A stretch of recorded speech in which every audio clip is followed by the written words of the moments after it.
This is a press statement by the Ministry of Health. The government of Uganda wishes to update the public and the stakeholders on the ongoing regional outbreak of Ebola virus disease caused by Ebola strain that is currently affecting parts of the Democratic Republic of Congo. I just want to re-echo what Alan has said. Uganda has not registered any positive case apart from the imported two that we told you about on 15th and also 16th. And we have not registered any other. All our contacts are under observation and none has so far tested positive. The Bundibujo strain of Ebola has a case fatality rate of approximately 50% and currently has no approved vaccine or specific treatment. Given Uganda's proximity to the epicenters and strong cross-border linkages that include trading, movement for other economic activities, and direct flights, the risk of further importation remains high. And so high-risk areas have been identified, and these include all the districts along the western border, the refugee hosting areas, and Kampala Metropolitan because of those two that had come through. And for emphasis, allow me to read these districts.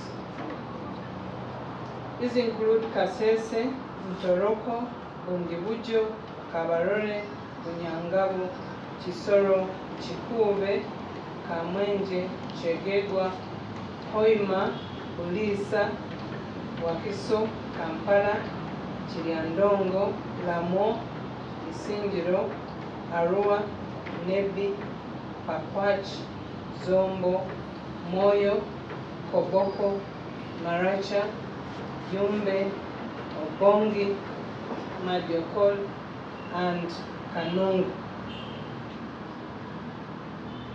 Some of these are categorized as very high risk, especially the ones that are directly in connection with DRC. The other group, like Kamwenje, like Chiliandongo, like Chegegwa, those are characterized as high risk because they host the refugees. And as you may know, that quite a number of those refugees are Congolese. So in response, the government of Uganda, through the National Task Force, chaired by the Vice President, we want to communicate further measures as follows.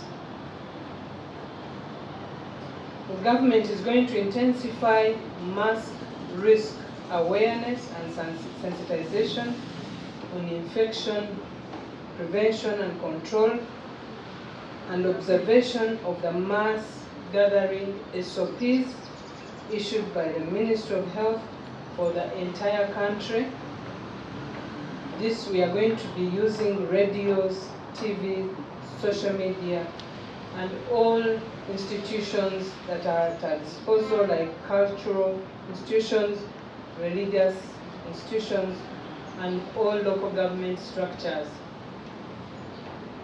Number two, we are going to enhance screening.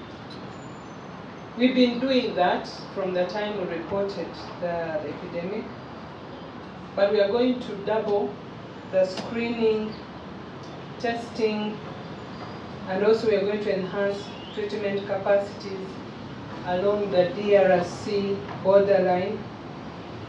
And we are going to continue carry out the risk assessment, and based on that, we will establish additional testing center to shorten the turnaround time for those that will be suspected. Number 3,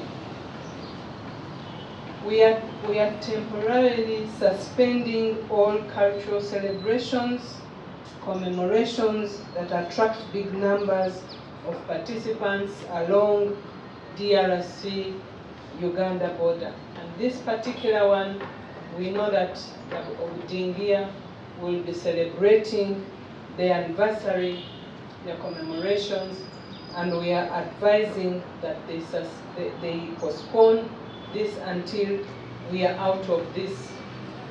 As you know, Bundibujo is right next to DRC, and therefore that will cause a lot of mass movement. So we are advising that we postpone that function.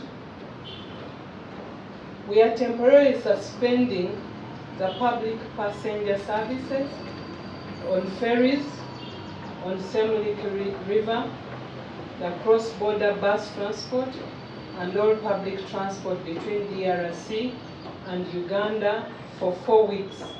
But this, with the exception of goods and food and any other cargo that is being transported across the border.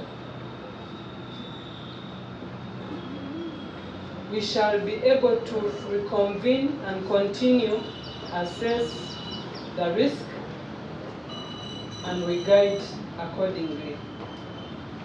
Number 5,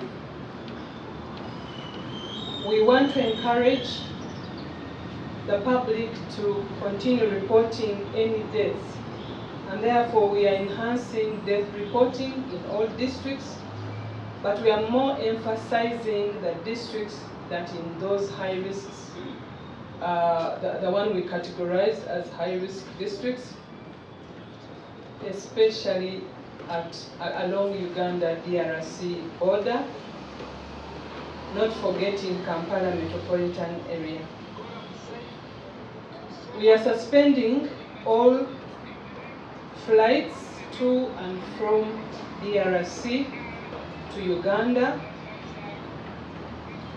and this takes effect within 48 hours. We are going to enhance border security patrols along the porous borders to minimize unnecessary cross-border movements.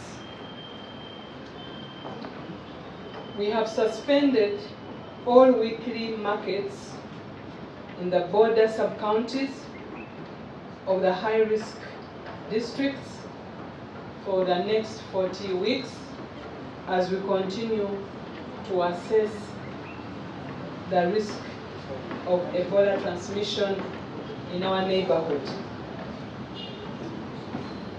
We encourage and we continue to call upon everybody, not only in the high-risk districts, but all of us, to enforce standard operating procedures in non-weekly markets in all border districts along DRC, including schools, prisons, hotels, and places of worship. This, although we are not putting so much emphasis on the border districts, but we want to see this cut across in all our districts in the country. We shall continue to facilitate only essential movements of population across borders for people originating from DRC, limiting it to only gazetted and designated crossing points. This means we will not want to encourage people to use porous borders to come from Congo to come in, and that's why we are enhancing the security patrols. Number 11, we know that schools are going to open, and we shall open on time. School opening will not postpone, but we advise the head teachers and the Ministry of Education to ensure that all the SOPs we have issued are followed to the dot, because we know schools are crowded and they bring together many people across the country. But we are calling upon the school administration to be more vigilant, to ensure that all our children who develop symptoms are linked to our medical teams within the area, to ensure that we do the test and isolate. But our emphasis is at the border districts, because we know that we have been informed that in the border districts, many children come across, they cross to Uganda and study in our schools. We cannot deny those children education at this time. But what we can do is to continue to give guidance, to provide the SOPs and implement those SOPs, and we continue to encourage the school administration to put in mechanism to monitor all children who come, and we encourage them to measure the temperature. We encourage them to use hand washing facilities, and continue to monitor, especially the children that come across. I know the question will be, I want to preempt, you think that when children come and mix with our children, automatically people will get Ebola. Ebola can only spread if you start having symptoms, if you start shedding the virus in the sweat, in the vomit, in the diarrhea material, in urine, in the blood. When you have those symptoms, that's when you are able to spread. So what we are encouraging school administration to register and make sure that we follow these children by taking their temperature every day. In case there is any child who develops the fever, that child will be evacuated and tested, and depending on the results, we'll be able to take action. So the Ministry of Health emphasizes that ultimate control of outbreak depends on interruption of transmission in DRC. However much we are effective in the country, as is now, because we don't right now, actually even the one who had Ebola tested negative. As I talk now, we don't have Ebola in the country. The one who's been taking care is improving and has tested negative, and soon, once she gains strength, we will be able to discharge her. So as I talk right now, we don't have Ebola. However much we have the effective measures in the country, provided our porous borders continue allowing movement, high-level movement of people, and controlled movement, then we put our population in the country at risk. So our aim, our objective of all these measures is to interrupt the transmission, especially the high-risk districts at the border. We also want to say that we are committed as a country to the efforts ensuring that in the region we deal with this epidemic, and we are available to offer support, and we are in this discussion with our neighbors. We want to strengthen diagnostic capacity and treatment infrastructure in that corridor to make sure that we quickly respond to any threat. The public, therefore, is urged to remain vigilant, adhere to all health guidance issued by the Ministry of Health, and promptly report any suspected cases to the nearest health facility. The Ministry will continue to provide timely updates as the situation keeps on evolving. Thank you very much. For God and my country.